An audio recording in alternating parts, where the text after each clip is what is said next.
Geraldine Nicola Haddad. My maiden name was Nicola.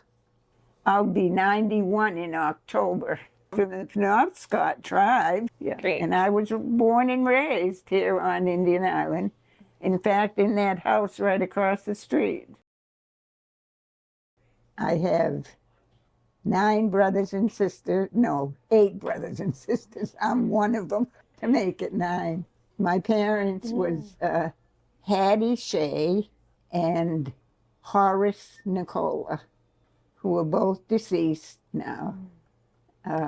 Of my siblings, out of 9, there's only 3 of us left. And my sister Emma, my brother Leroy, and myself. Did you want the names of my other siblings? Yes, please. Okay. Edwina and Robert Anderson from my mother's previous marriage. And then to my father, she had myself, Roland, Elizabeth, Leroy, Everett, Emma, and Flossie, or Florence. My paternal grandmother was Martha Nicola. No, she got married, Martha Ranko. And my maternal grandparents was Florence and Leo Shea, but we called them Ma and Pa. Everybody did, I think. My paternal grandfather died before I was born, so I never knew him. I had a lot of aunts and uncles, but they're all gone. The only uncle I have living is Charles N. Shea, who is living in France. But you must have heard a lot about him. Yes. Yeah, well, he's the only uncle I have left. And how old is he? He just had a big birthday. He just turned 100 in June. Can I ask you about any children, grandchildren? Me? Yeah. Maybe I have 5 children. I have Eugene, Roxanne, Michael, Tammy, and Tracy. I have 9 grandchildren, and I have 6 great-grandchildren. Jason has 3, Amy has 2, and Katie has 1. So that's 6. Oh, that's 7. My mother had, oh my goodness, Billy, Maddie. No, Billy, my mother, Maddie, Lucille, Tom, Charlie, Pat, Winter, and Louise. My mother had 8 siblings. My grandfather, as far as I remember, he had just 2 sisters that I know of. So I've had quite a big family. My father's mother would talk to him in Indian, and he would understand her. But neither one of my parents ever spoke it to us children, so I never grew up hearing any of it.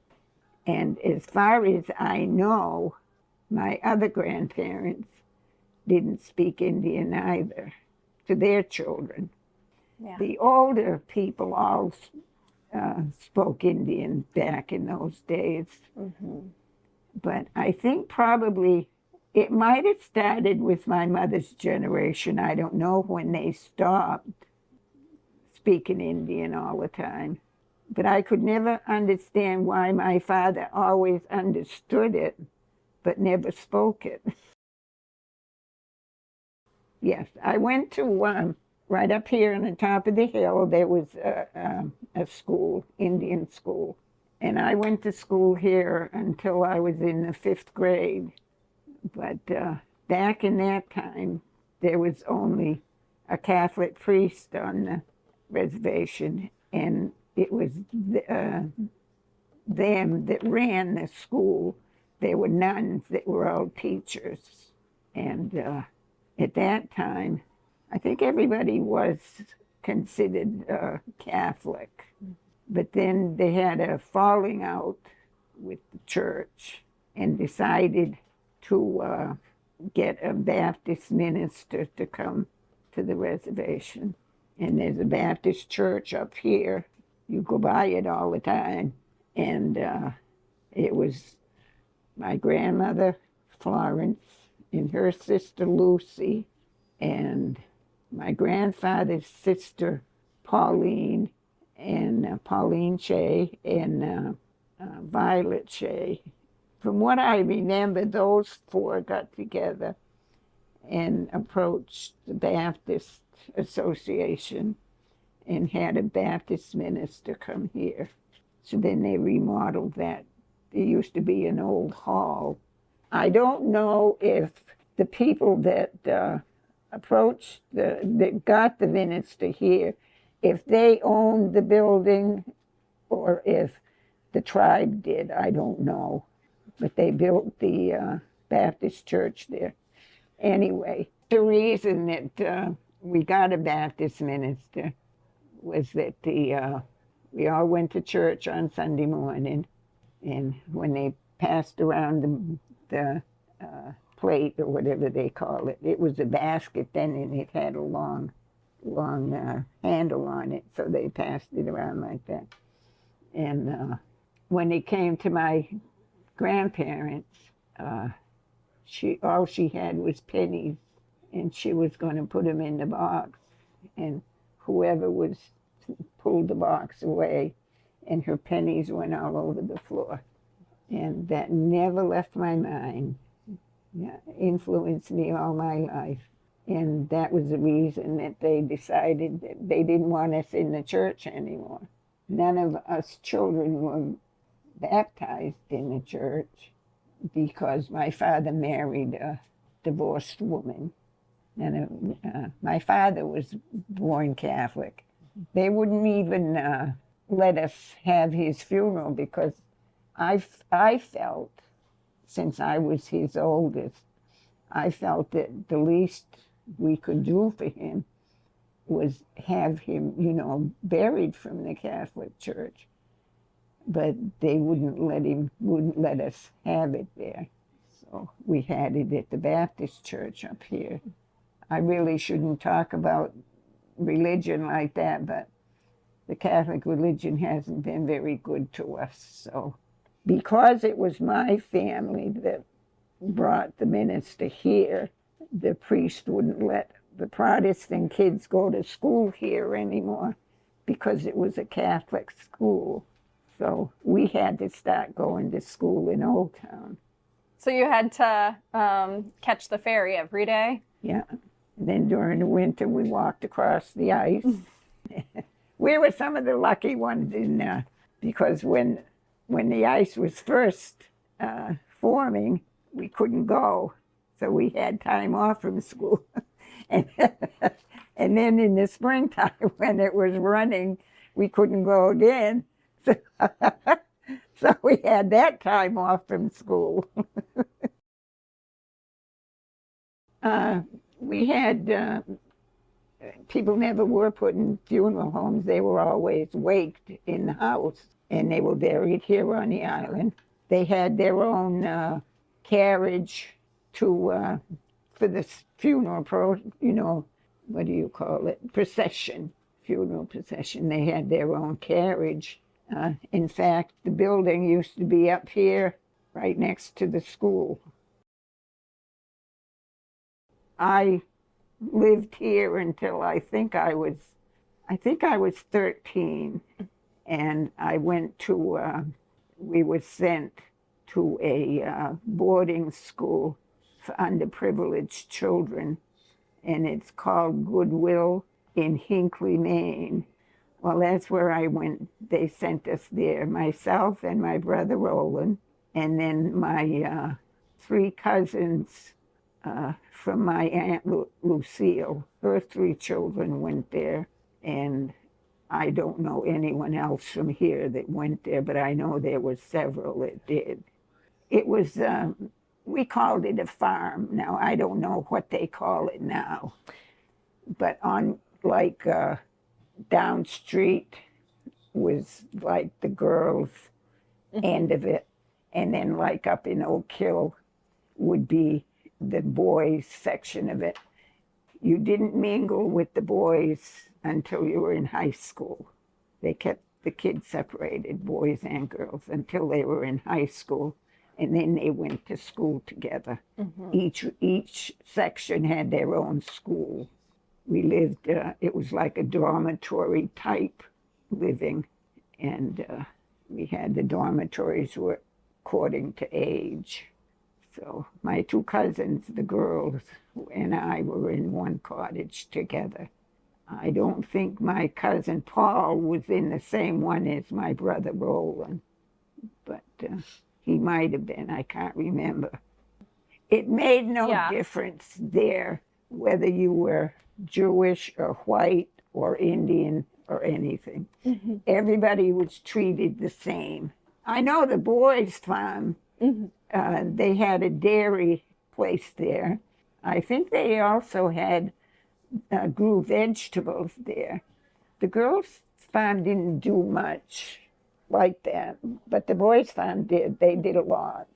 And of course, we got our milk from there, and we got our vegetables from there. So it was probably self-sustaining anyway.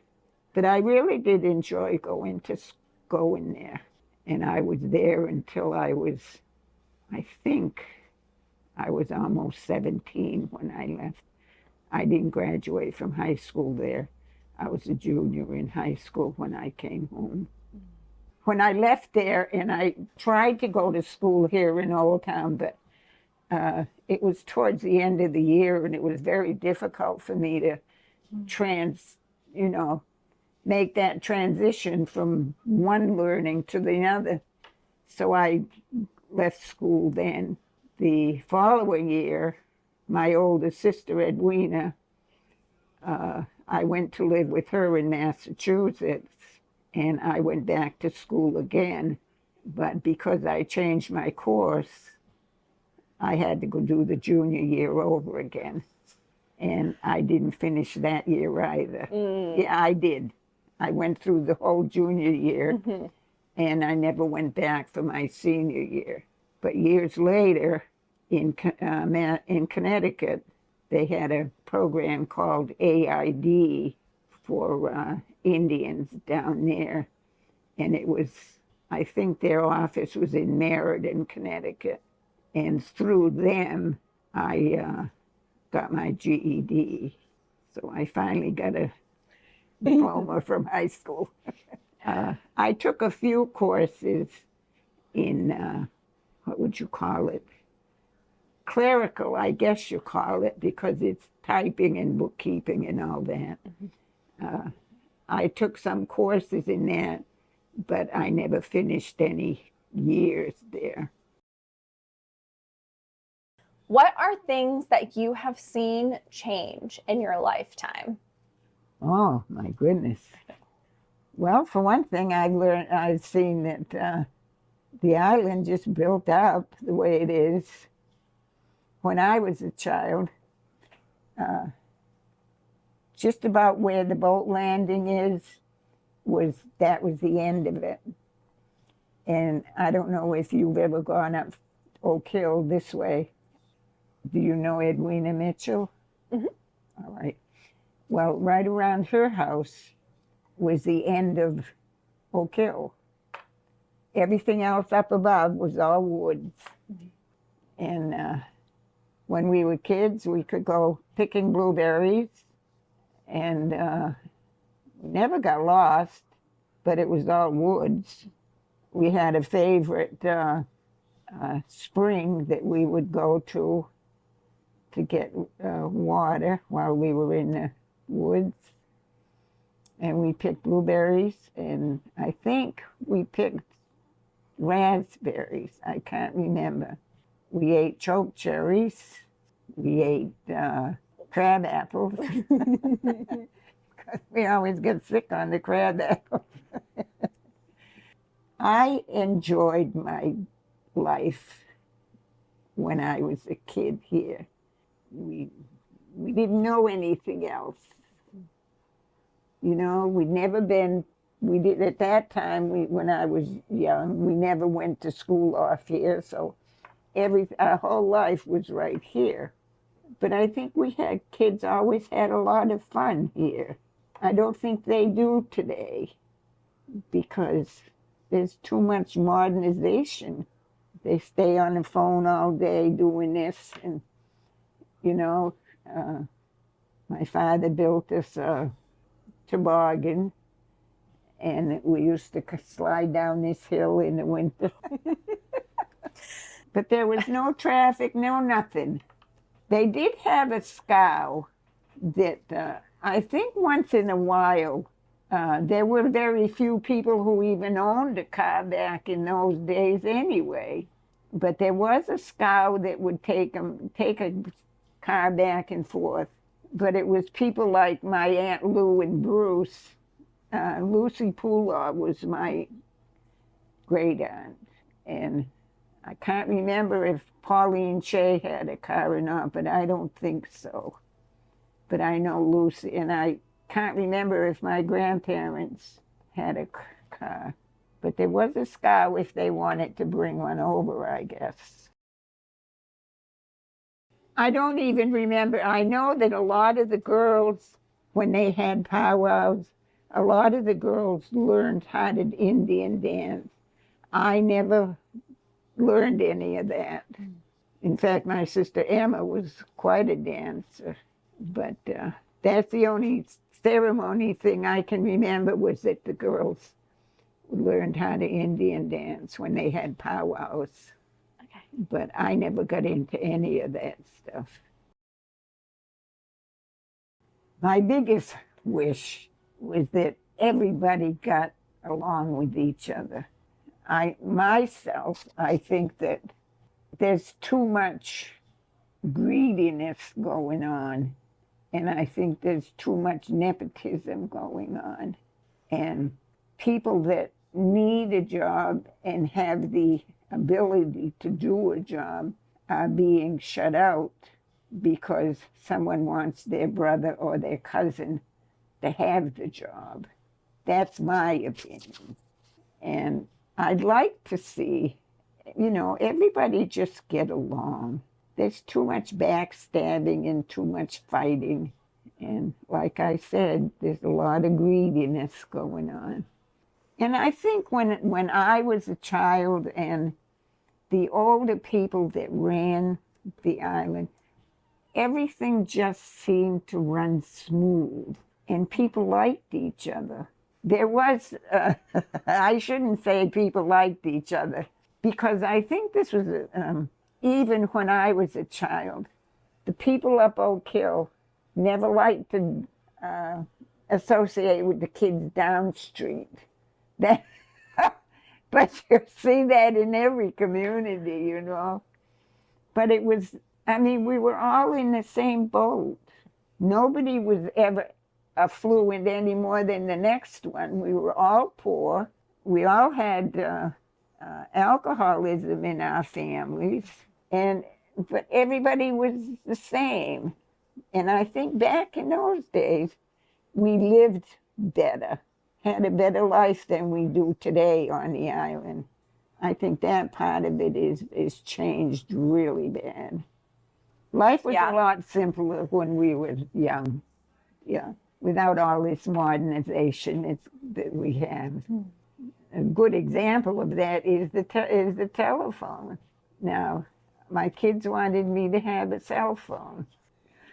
And the first cell phone I got was all right, because all I could do was make calls or take calls. So then they decided I needed one of those long phones, and it had everything on it. The only thing I know how to do is make a call and take a call. But that's simple. That's all you need, And you don't have to take messages or write messages or anything. Yeah. So I never learned it, and I don't know. I'm not stupid, so I know that I could learn it, but I don't want to. Yeah. I'm just satisfied with answering the telephone or making a call. So I think a simple life is a lot better than what we have today. Where did your food come from? How did you get your food? You weren't driving Well, your car. my father hunted during the winter. I think it's winter. I don't remember. Whenever hunting season was. We ate a lot of deer meat. My father raised a pig. And from what I remember, they had a house over on West Street. And everybody used to take their pigs there and they would slaughter them. And everybody worked together, you know. If you had pork, you give it to somebody, and if they had deer meat, they gave you some. My father had a garden, always had a garden behind that house, and he raised all our vegetables there. So we ate those all winter. Are there any stories or knowledge you would like to share about hunting or fishing? Well, you know, when I was young, my father, I guess he was the type of man that thought all these things was for the boys, but not the girls. So I know my father did a lot of things with my brothers, but he wouldn't with none of the girls. I went fishing just once with my father, and I caught a black bass, and I was so excited about it, I almost overturned the canoe. But that was just one time out of my whole life that he ever took me anywhere like that. I guess they just believed in those days that all that stuff was for boys, but not for girls. Right. So if there were things that were, if like hunting and fishing, those types of things were for boys, were there things that the girls were taught? Just to keep house. That's all. Yeah. Were you taught how to sew? No, my mother never taught us. Okay. She did. She used to knit, and she made scarves and gloves and hats. I remember one time she made herself a beautiful blue dress. She knitted it. Really? Oh, it was so pretty, and I never forgot it. No, never forgot it. But we were never taught how to do any of that stuff. Whatever we picked up, we did in school. I learned how to sew in school, but I think we only did it for 1 year. I made a skirt. I couldn't do it today because I forgot all about it. But that was the only time I ever learned how to sew or anything. Whatever I learned, like repairing clothes and stuff like that, I just learned that on my own over the years. When you have kids, you learn to do those things. My mother did a lot of canning. Yeah, she did a lot of canning back in those days. We did have a refrigerator. We had an ice box. But I think most of our food we kept down cellar because it was cool enough down there. And they used that mostly for a refrigerator than they did one in the house. But we did have an ice box. We got, I guess today they call it commodities. We would get flour. I don't know how they got it. It was like, like Good Shepherd, you know, that type of thing. You bring you flour, and they brought butter, but it was white, and you put a little pill. It was like cod liver oil pills. That's what they look like. And you put that in your butter, and then you mash it all around until it turns yellow.